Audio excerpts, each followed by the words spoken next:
Hi everyone, it's Eliana and I have a card to share with you today.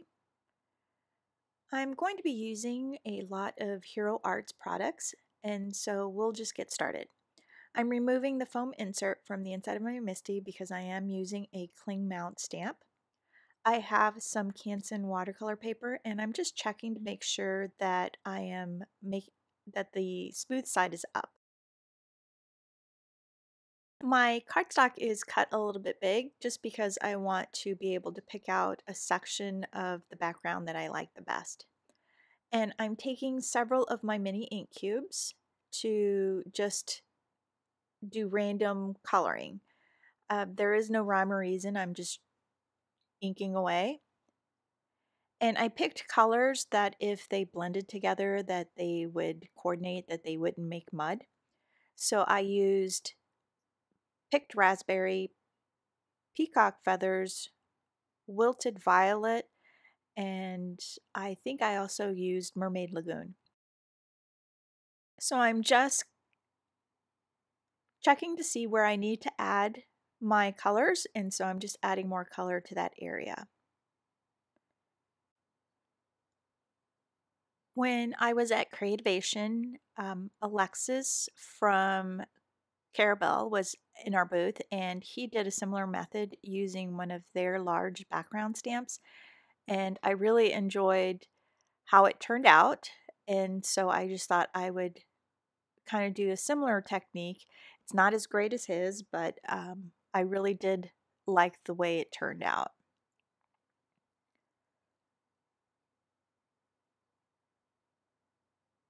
And you don't have to be specific or even perfect on this because it's all just going to be blended together. I'm adding some water with my mister, and I was generous with it because I just wanted it to just blur the background. And once that's all done, I'm going to take it out of the MISTI and I'm going to heat set it. I'm going to dry it with my heat gun. You don't want to do this inside of your MISTI because the heat from your heat gun will damage your MISTI. So you want to make sure that you take it out. And I did put a piece of board underneath it so that it wouldn't ruin my craft mat. Now that it's all completely dry, I'm just going to take the same colors and I'm just going to ink blend it.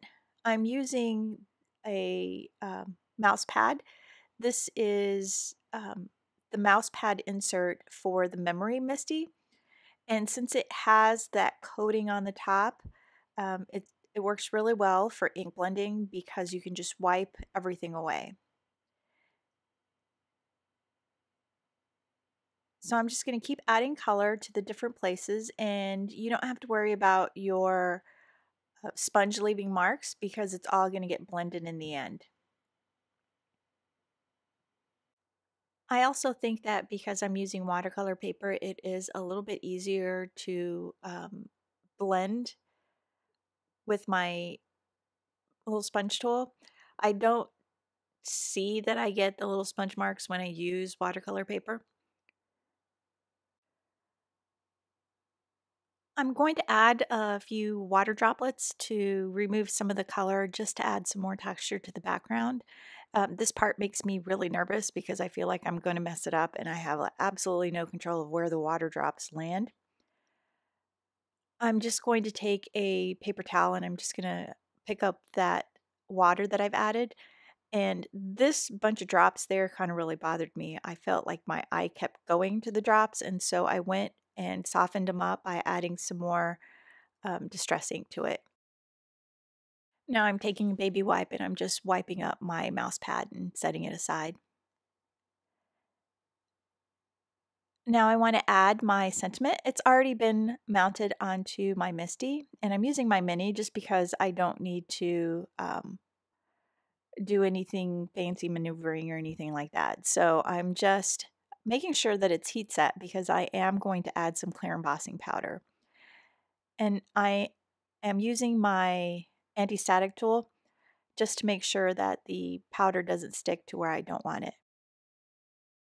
Now, because this is watercolor paper and I did use the smooth side up, it still has some texture to it.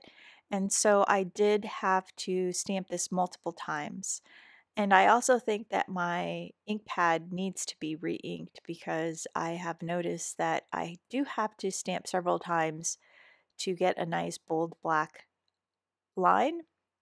So I'm switching over to my little mini one. It's the same kind, but it's a fresher pad, so I thought I would just try a different pad.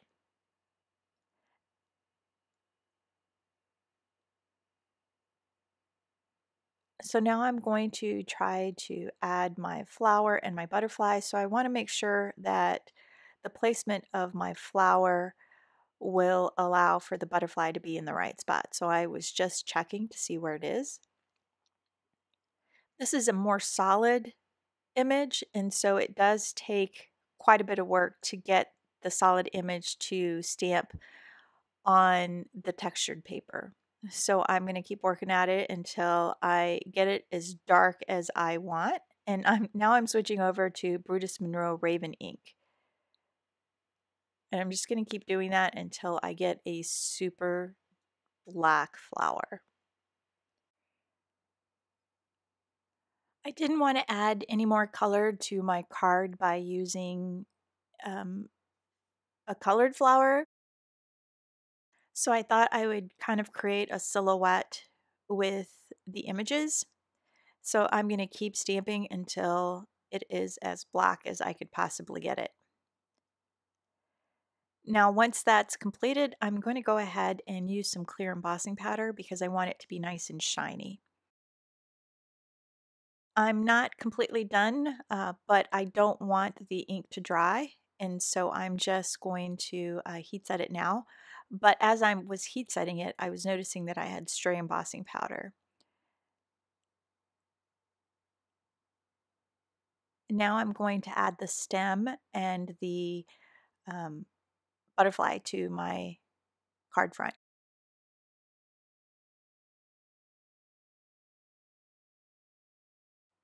And so the stem needs to come off the bottom. Oh, I'm sorry. I need to do the center of the flower, which shouldn't take too long just because it's not a very solid image. So I'm just going to stamp it a couple of times. Oh, maybe 3. So now the stem needs to come off the bottom of the card. And so now I've pushed my card front to the very top of the mini. And now I have my stem and my butterfly in place, and I'm going to stamp both at the same time. And once again, I want to get it as dark as I can.